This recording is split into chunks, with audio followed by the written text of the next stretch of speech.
భారతదేశ జనాభా ఎంతో తెలుసా?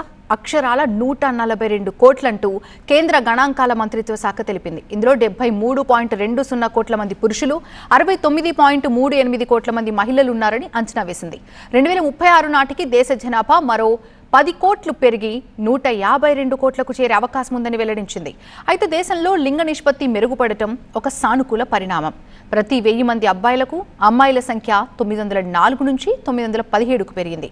రాష్ట్రాల వారీగా చూస్తే అరుణాచల్ ప్రదేశ్లో 1000కి 85 మందితో అగ్రస్థానంలో నిలవగా, ఇటు తెలంగాణలో చూసుకుంటే 906 మందితో చివరి 3 ర్యాంకుల్లో ఉండగా, ఏపీ 931 మందితో 17వ స్థానంలో నిలిచింది.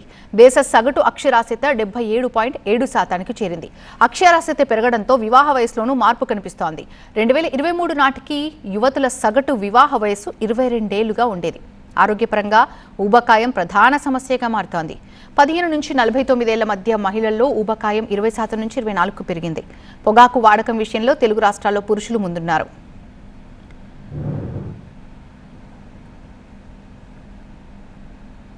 కీలకమైన నిర్ణయాధికారాల్లో మహిళల ప్రాతినిధ్యం ఇంకా ఆశాజనకంగా లేదు. సుప్రీంకోర్టు న్యాయమూర్తులలో కేవలం 3.3% మాత్రమే మహిళలుండగా, హైకోర్టులలో ఈ సంఖ్య 14.3%గా ఉంది.